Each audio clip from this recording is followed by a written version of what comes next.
supranasales. La irrigación de la nariz está dada por dos sistemas, el sistema de carótida externa y el de carótida interna. Carótida interna irriga el 10% de la nariz a través de la arteria oftálmica, que da dos ramas, el moliar anterior y el moliar posterior. Y la carótida externa da el 90% de irrigación a través de dos ramas, la arteria facial, que irriga la estructura externa de la nariz, y la arteria maxilar interna, que irriga la parte de la cavidad nasal, o sea, la parte interna nasal. Esta expansión interna da una rama importantísima llamada arteria esfenopalatina, que es la principal causa de localización de sangrados posteriores. Bien, en relación a epistaxis, la causa es idiopática. No se sabe por qué un paciente comienza a sangrar, sobre todo en pacientes pediátricos, pero está relacionado a algunos indicativos, por ejemplo, traumatismos como rascados, infecciones, tumoraciones, problemas sanguíneos, etc. El origen del sangrado se hace en dos, en la parte anterior y en la parte posterior. En la parte anterior, a través del plexo de Kieserat, el plexo de Kieserat o área de Littré, que es la zona donde se da más del 90% de casos de sangrado. Y luego tenemos el sangrado posterior, que este sí es mortal. Lo bueno es que es muy raro, menos del 10% son posteriores, a través del plexo de Woolf, sobre todo en hipertensos y en adultos mayores. Hipertensos y adultos mayores sangrado posterior y niños sangrado anterior. Bueno, lo primero que llega sangrando es compresión digital. Entonces, ¿dónde hacemos la compresión? ¿En la parte superior o en la parte inferior de la nariz? Superior. En la parte inferior. Porque en la parte superior ustedes sienten que es duro, no es colapsal. En cambio, en la parte inferior ustedes pueden presionar las áreas nasales y ahí van a hacer la presión para que el sangrado pueda detenerse. ¿Cuánto tiempo? 5 a 10. De 3 a 5 minutos, que es el tiempo de compresión. ¿Sí? 5 minutos. Ya sea en la parte inferior o superior de la nariz y por 3 a 5 minutos.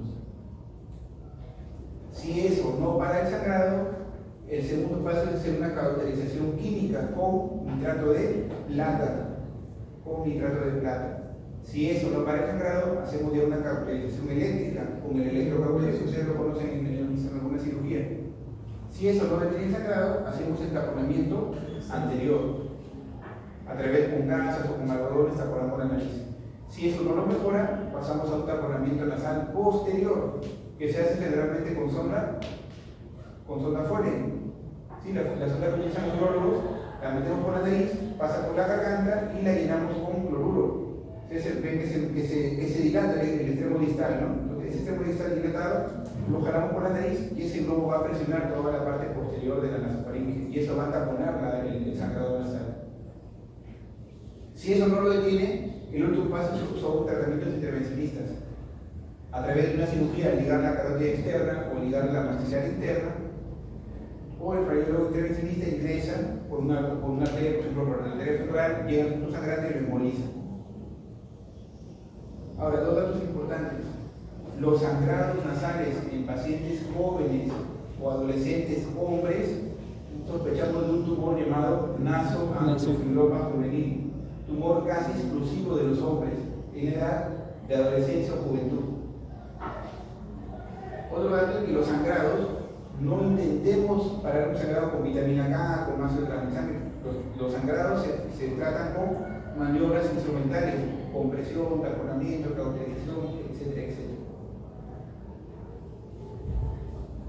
Bien.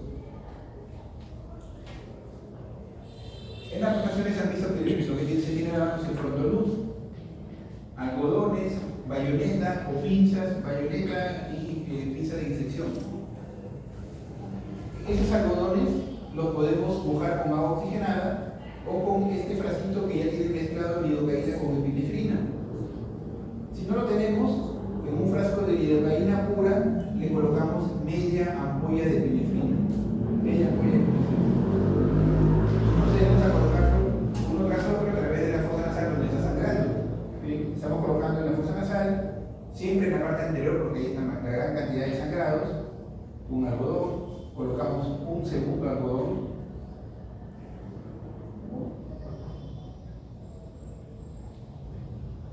y así todos los salvados necesarios para poder calmar o parar ese sangrado.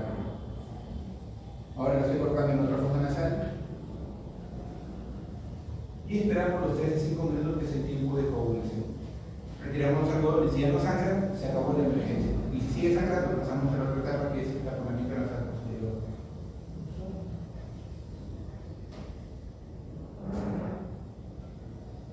Incómodo, molestoso para el paciente, pero es la forma que tiene que separar.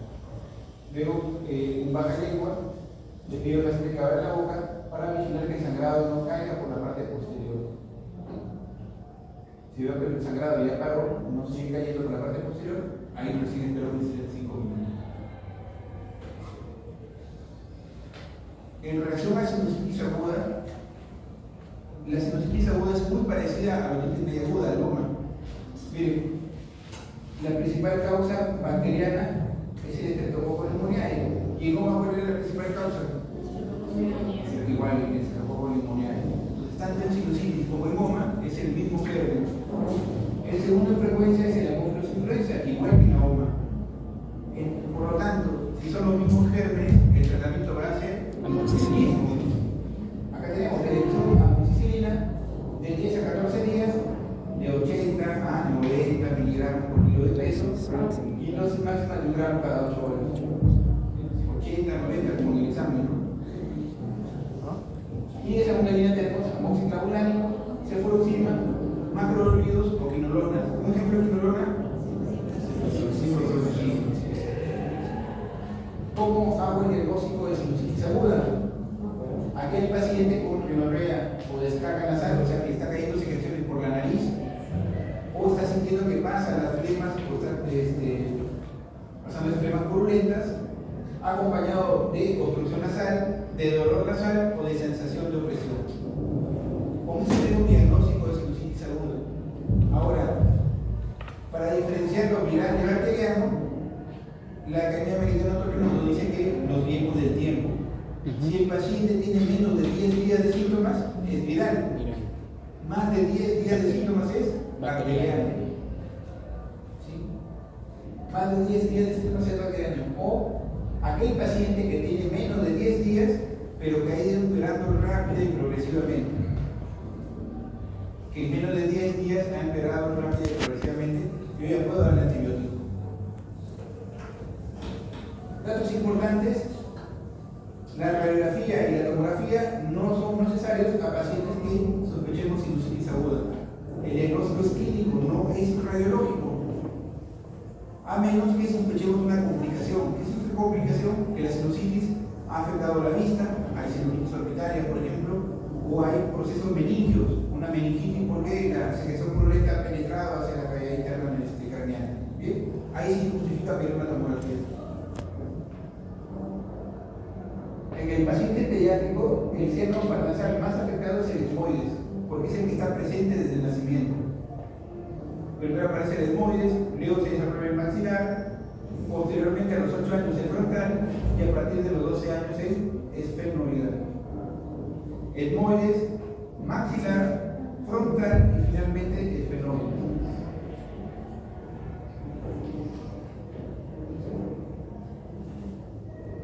Bien, en relación a la rinitis alérgica, la rinitis alérgica es aquel paciente que presenta un cuadro mediado por inmunoglobulina E, por IgE.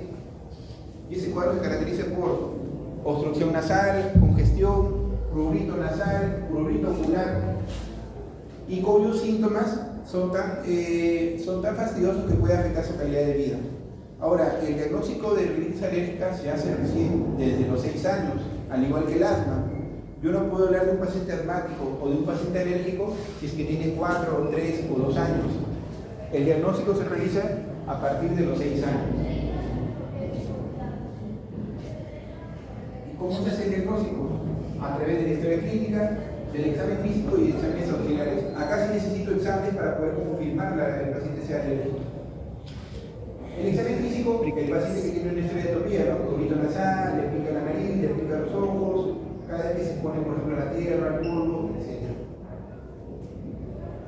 La línea de Denny Morgan hace referencia a aquellos pacientes que tienen el párpado inferior hinchado, ojeroso se dice, y con doble surco palpebral. vertebral. Esa es la línea de Dennis Morgan. En el examen físico el cornete tiene que tener un color característico que es pálido o violáceo. Me hace sospechar que el paciente sea alérgico. Y en exámenes auxiliares tenemos tres.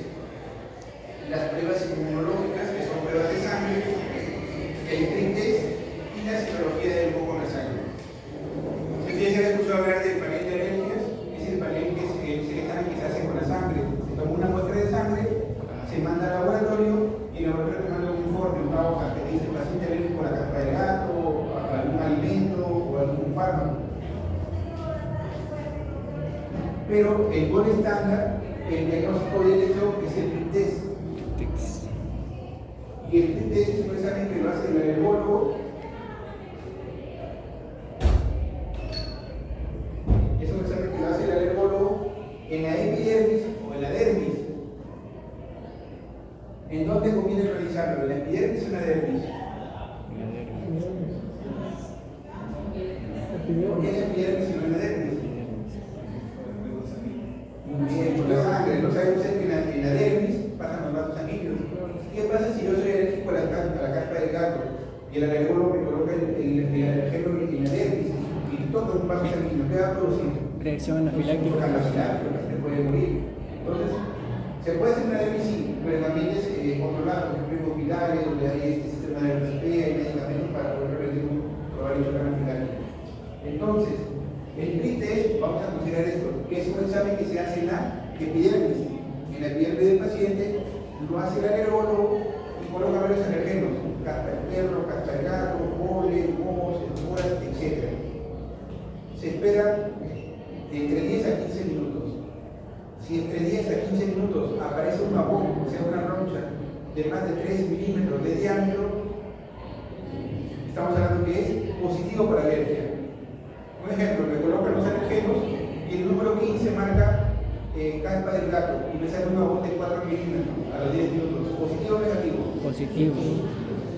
Concluimos que el paciente es positivo a la caspa del gato porque marcó en el tiempo correspondiente un babón de más de 3 milímetros de diámetro. ¿Bien? Ese es el PRIT test. Y luego tenemos la citología del moco nasal. Quieren recolectar un poco de muestra de mucosidad y mandar al laboratorio. Sí, mandar al laboratorio. El laboratorio se va a informar predominio de los linfocitos, de monocitos, de eosinófilos o de neutrófilos. Eosinófilos. Así es, Eosinófilos. Si es neutrófilo sería Bacteriano. bacteriano. Si es linfocito, Viral. si es monocito, y si es eosinófilo, alérgico o parasitario. En este caso, en la citología de moco nasal hay un aumento de los eosinófilos en las formas alérgicas.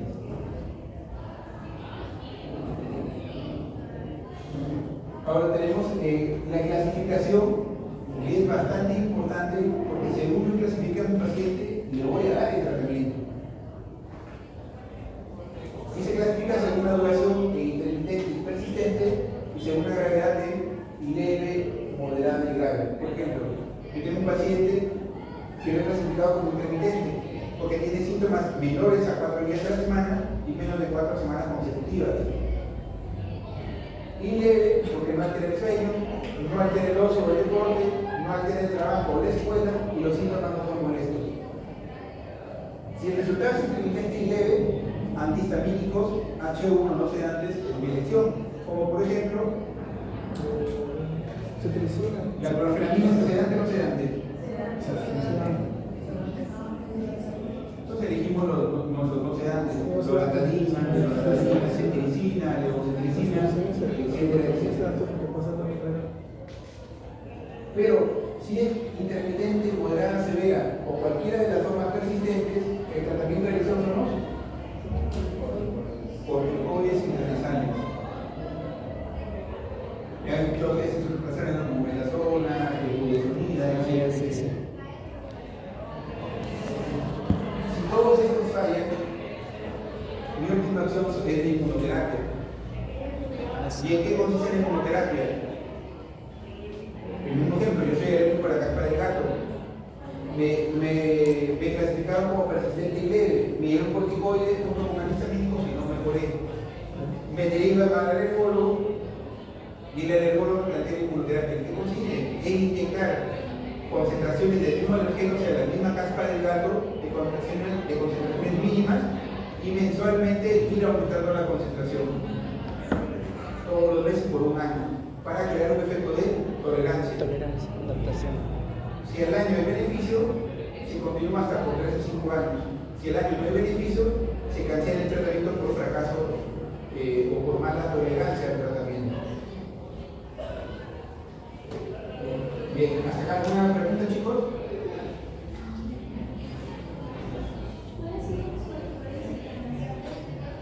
Los principales son la mometasona y la budesonida. Budesonida.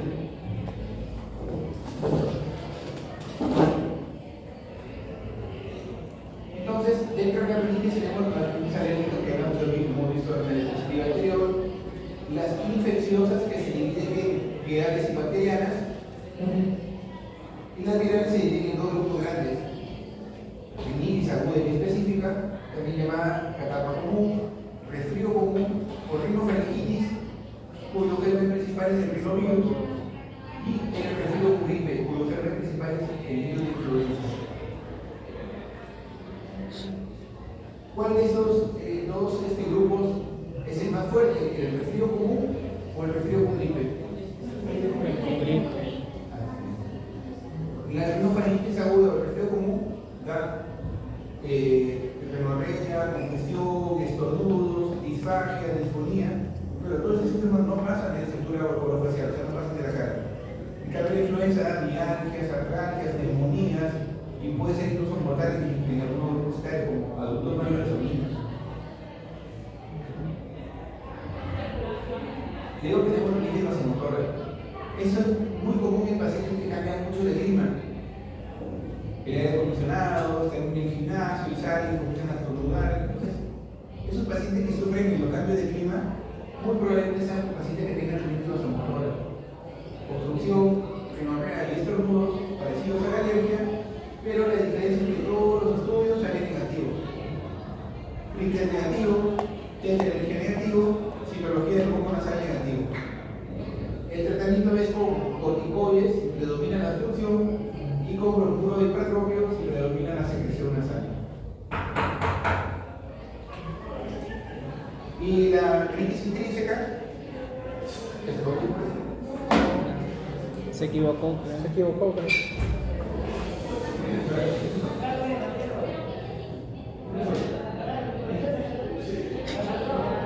Hola.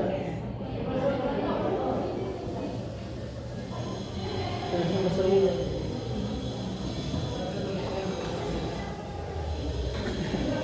La rinitis intrínseca es aquel paciente que también tiene obstrucción, rinorrea y estornudos, Richter negativo,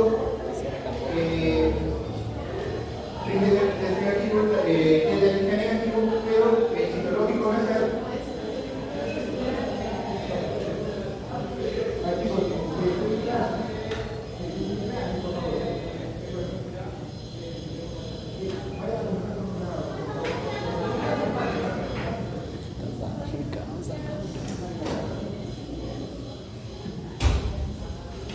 La citología del moco nasal demuestra que más del 20% de los sinófilos está predominando en este resultado. Generalmente los seleccionados, ¿cuánto es? 3%, 2%. Si la laboratorio dice que hay más del 20% de sinófilos de la citología del moco nasal, yo estoy hablando que este paciente tiene una rinitis intrínseca. En las complicaciones de la faringoamigdalitis tenemos complicaciones supurativas y complicaciones no supurativas. Dentro de las no supurativas, complicaciones locales y sistémicas. Las más frecuentes son las sistémicas, como la fiebre escarlatina o la fiebre reumática aguda. Y complicaciones supurativas, locales y sistémicas. Locales como otitis media aguda, sinusitis, y la más frecuente es el acceso periamigdalino. El acceso periamigdalino es la complicación supurativa local más frecuente. Y complicación supurativa sistémica, que puede ser mortal, es el síndrome de Lemierre, ¿sí? Causada por una bacteria anaeróbica llamada Fusobacterium necrophyllum. Son bacterias multíforos. Si es anaerobio, ¿cuál sería el tratamiento? ¿Qué antibiótico elegiría? Metronidazolo. ¿Otro antibiótico? Clindamicina. Sí. Clindamicina. Pero poniendo una última opción, ¿no? Sí. Ahora, el acceso se diagnostica por tubefacción del paladar blando con desplazamiento de la óvula. Y el diagnóstico y tratamiento se hace con procesamiento acá, una punción y aspiración del contenido purulento. La fibroescarlatina tiene algunos hallazgos clínicos muy importantes, como aquel exantema que al tocarlo pareciera que fuera muy áspero como una piel de lija. Respeta el triángulo nasopeniano desfilador. Hay manchas a nivel del paladar blando. La lengua fresa blanca los primeros 3 días y luego se hace totalmente roja a partir del 4.º día. En relación a la laringe, lo importante es que la laringe tiene músculos abductores, o sea que abren las cuerdas vocales, que son el cricotiloideo posterior, músculos que tensan la cuerda vocal, que es el cricotiloideo o antiguos, y músculos aductores que cierran la cuerda vocal, entre los cuales el interarictoideo es el único músculo impar. Todos estos músculos están inervados por el nervio vago, que nace del núcleo solitario del micro vivo y da diferentes ramos, como el nervio faríngeo, la linfa superior o la linfa inferior.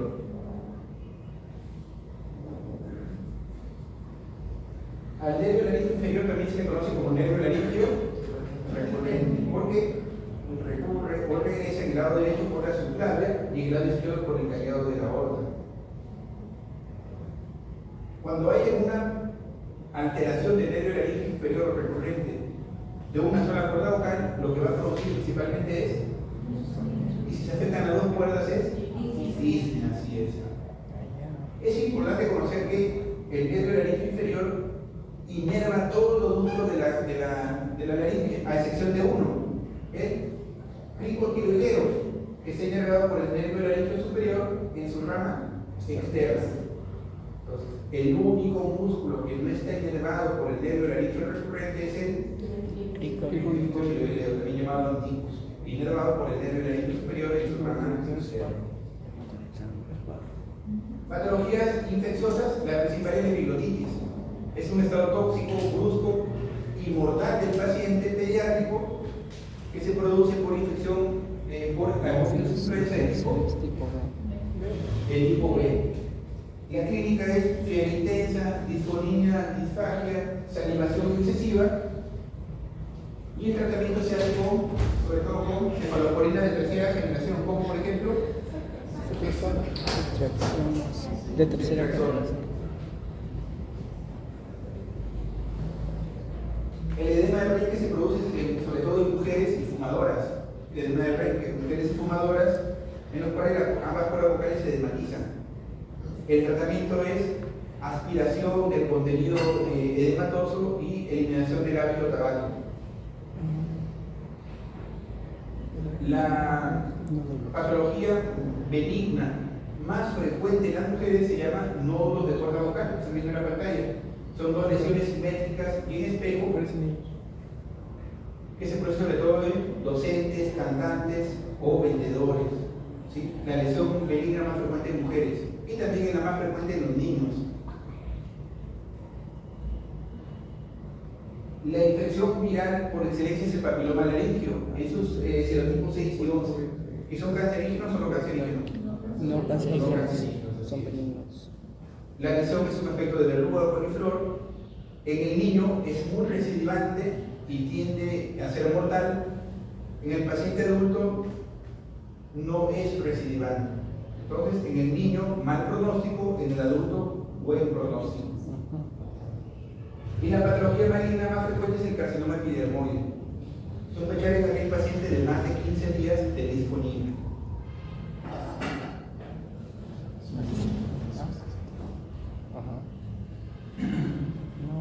Sí, pero Miren, esas cuerdas vocales normales, parece de la se abren las cuerdas, músculos abductores, y los músculos aductores son los que cierran las cuerdas vocales. Es un esbozo de cuerda vocal, sobre todo un paciente pediátrico, mucho más pequeña y difícil de intubar. Los nódulos de cuerda vocal más frecuentes en hombres y mujeres. Mujeres. Mujeres y niños. Mujeres y niños. La lesión benigna más frecuente en el hombre se llama pólipo de cuerda vocal. El pólipo es la lesión más frecuente en hombres y es unilateral. Un diagnóstico diferencial es el índice de cuerda vocal, que es mucho más pequeño, parecido al pólipo. En pacientes con antecedentes de reflujo se puede producir granulomas en la cuerda vocal, sobre todo está en la parte posterior como en el tratamiento quirúrgico, ¿no? Retirarlo a través de la cirugía. Pacientes con alguna alteración, por ejemplo, postquirúrgica, la cuerda vocal se paraliza y no se mueve por algún traumatismo del nervio laringo recurrente. A veces por reflujo, si está tanto la laringe, puede lastimar los alimentos y se muestran ahí edematosos, hipertróficos. Por eso esos virales pueden causar laringitis y colitis que duran menos de 14 días. En pacientes fumadoras, mujeres sobre todo, puede formarse el edema de Brenner y también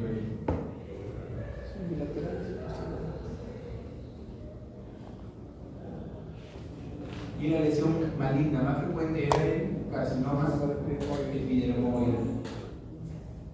Irregular, la cuerda vocal, paralizada. Paciente con antecedente de consumo tabáquico por 25 años y por leñosa. Mujer. Edema. No, 25 años vos de. ¿Qué es? Y en el examen ya se dirige directamente a esa pregunta, ¿no? ¿Cuál sería la referencia? ¿La lesión izquierda o derecha?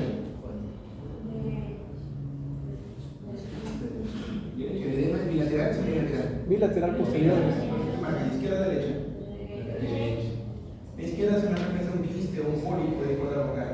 Sí. Mujer de 38 años, profesora, disfonía persistente. Parece que eso es un nódulo.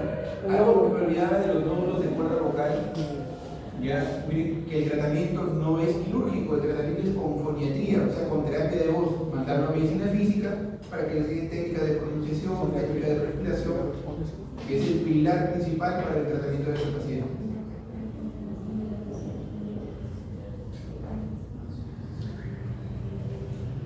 ¿Y allí qué lesión están sospechando? Ese es un perdón. ¿Qué sería? Ese es del papiloma. Polipapiloma. Ya, el granuloma sería colgando y metido más hacia adentro, hacia la parte intraglótica. Ese está por encima, ustedes ven, de la cuerda vocal hacia arriba. Sería más un papiloma, así es. Tipo verrugoso, coliflor.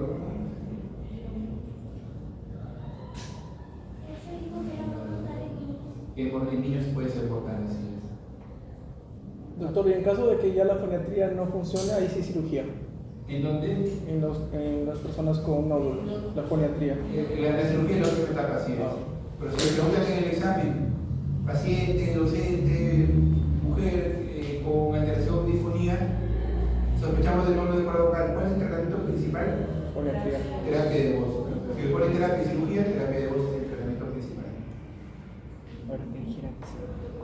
Fracturas de macizo faciales. Ustedes ven ahí que la estructura facial se divide en 3 tercios. Tercio superior, donde se el hueso frontal, tercio inferior en el maxilar, y tercio medio en diferentes estructuras óseas. ¿Cuál es el más afectado en los traumatismos? El superior, el medio. Y dentro del tercio medio, ¿cuál es el más afectado? Si están menos dormidos, no van a marcar la nariz, ¿no? ¿Por qué? Porque la nariz es la más expuesta de las estructuras óseas de la cara. Y eso es lo que decía, la parte superior es hueso, la parte intermedia es cartílago y la punta nasal también es cartilaginosa. Por eso uno cuando presenta gran presión en la parte inferior de la nariz. Este es un corte sagital o coronal. Sagital. Seno frontal, base de cráneo, hueso propio nasal y cartílago del fenoide. Aquí está la mucosa que está revestiendo la cavidad nasal. Si yo retiro la mucosa, tengo tres estructuras que forman el tabique: el cartílago cuadrangular, el hueso Bowman, el hueso Bowman que es verde, y la lámina perpendicular del etemoides. Entonces acá está: cartílago cuadrangular occipital, lámina perpendicular del etemoides y Bowman. Son las tres estructuras que forman el tabique central. La fractura de los huesos nasales se define como pérdida de continuidad o solución ósea debido a un traumatismo directo sobre la nariz, y puede asociarse a desviación o fractura del tabique nasal. Hay que examinar al paciente y no quedarse solamente con una estructura nasal, porque también puede tener lesiones cercanas, por ejemplo en la órbita, o lo que ustedes ven ahí. Por ejemplo, fractura de base de cráneo. Base de cráneo, ojos de mapache. Ya, el signo se llama ojo de Mapache. mapache. Y abajo, Signo de fractura de base de cráneo. Examinar al paciente la cavidad nasal con el espéculo nasal, o si no tenemos, o sea, con la punta del dedo, para observar la presencia de hematomas que está en rojo, porque el hematoma potencialmente puede causar complicaciones. Si detectamos un hematoma, tenemos que drenarlo en el momento del diagnóstico. Si el paciente cada vez que se inclina siente que le cae un líquido claro junto con la sangre, estamos sospechando que hay una fractura de la base del cráneo. Colocamos un papel tizón. Si lo que cae es sangre pura, tranquilo. Pero si tiene la forma de un huevo frito, miren, una parte central más oscura y una parte periférica más clara, sospechamos que sea líquido cefalorraquídeo. Lo llaman al asistente: doctor, esto es lo que está cayendo el líquido cefalorraquídeo porque está formando el signo de huevo frito. ¿Y cómo lo confirmamos? Lo mandamos al laboratorio. ¿Qué pedimos? Pedimos una proteína que se haga dosaje de una proteína que solamente existe en el líquido cefalorraquídeo. ¿Cómo se llama? Beta 2. Beta 2 microglobulina. La beta 2 transferrina es una proteína que solo está en el líquido cefalorraquídeo. Entonces, coloco, ¿no?, en el examen dosaje de beta 2 transferrina y lo mando al laboratorio. Si me dicen positivo, yo ya tengo la seguridad del diagnóstico confirmatorio que hay una fractura de base de cráneo.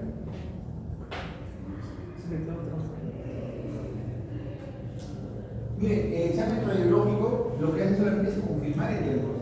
El diagnóstico es clínico, viendo, tocando, analizando al paciente. La radiografía es un examen de ayuda, pero no es necesario para el diagnóstico. Se pide como radiografía de huesos propios nasales. Así se pide el examen. Entonces, miren, acá viene el hueso propio nasal y acá está partido. Pérdida de continuidad ósea, producto de un traumatismo directo sobre la nariz. Las dos principales emergencias son el sangrado y el hematoma septal. ¿Ese paciente está sangrando? No está sangrando, ¿no? Tiene hematoma. ¿Hay formación de hematomas? Lo examinamos, no había hematomas internos ni externos. Así que los externos hicieron esta consulta. Pero cuando ustedes lo examinan, bien, acá está la fractura. Eso es lo que les digo, que la fractura no es importante porque tenemos hasta 14 días después del golpe para poder reacomodar los huesitos en su lugar. Colocamos anestesia local y con una palanquita colocamos el hueso y se acabó el problema. Entonces, la fractura como tal no es una emergencia.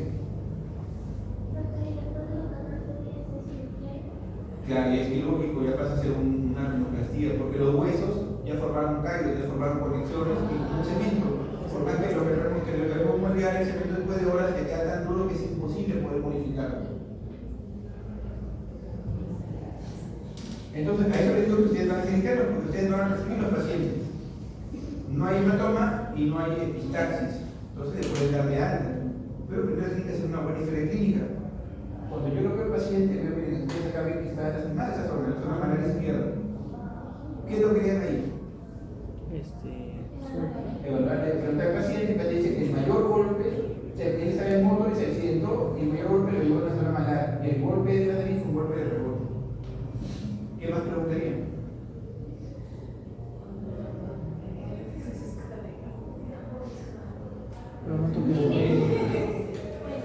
Cuenta de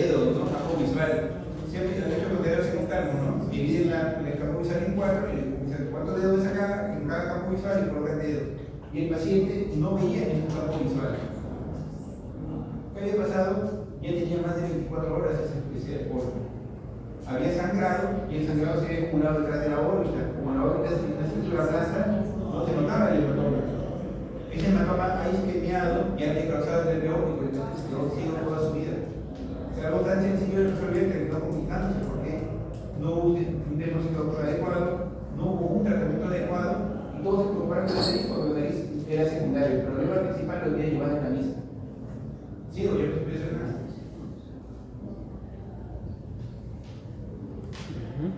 Los hematomas hay que drenarlos con un bisturí, se corta o con una aguja, se aspira y se coloca un taponamiento porque si no va a causar daños irreversibles y permanentes en la nariz. Otra interconsulta. Una interconsulta que llegó el día lunes porque no había otorrino sábado y domingo, llegó viernes en la tarde, se quedó viernes en la tarde, viernes en la noche, todo sábado, todo domingo y luego el día lunes. Parecía hoja de mapache, ¿no? Pero no había fracturas en cráneo, veía bien, sagrado, hematoma, tampoco. ¿Tiene criterio de emergencia? No. Entonces es un paciente que ha llevado a cabo a uno que realmente lo necesita, todo el viernes, sábado y domingo. Y yo le pido una radiografía, los internos. Los ustedes. Una radiografía. Se ve todo muy bien en la nariz. No hay nariz. Frontal, mastoides, seno maxilar, pero todo menos en el examen. No me sirve para los términos de este paciente. Igual acá se ve la órbita, se ve la mastoide como panel de abejas, el tabique nasal, todo menos lo que realmente necesito es que es el hueso propio nasal. Innecesario, ¿no? Ustedes que conocen la teoría, si no hay sangrado, no hay hematomas, el paciente ve bien, tiene de alta, pero por las indicaciones, ¿no? Si siente dolor de cabeza, si siente que baja la dureza visual, cualquier problema que aparece por emergencia. Pero no necesariamente tener los 2 días ahí para que los problemas no deben ser de alta. En 6 semanas, pues aproximadamente ya se produce la remodelación, o sea, la nariz queda tan dura como antes de la fractura nasal. El niño sí, sangrados, hematomas, ingresos salen inmediatamente. Porque el vello forma calloso, o sea, mucho más rápido. En 7 días ya ese hueso como un cemento queda tan duro que es imposible poder reducirlo. Y eso puede llevar a problemas cosméticos, estéticos o funcionales permanentemente. Y luego tenemos la fractura de Lefort que se divide en 3. Lefort 1 es una fractura horizontal, Lefort 2 fractura piramidal y Lefort 3 en el cual hay una disminución, o sea, yo puedo tocar y separar totalmente los huesos del cráneo de los huesos de la cara. Están totalmente separados. Diferentes huesos son los comprometidos, pero el único hueso que se compromete en los 3 tipos de fracturas es la apófisis pterigoidea. Muy bien, chicos. Ya tienen todo para su examen. Diapositivas, CTO y rastreo. ¿Sí?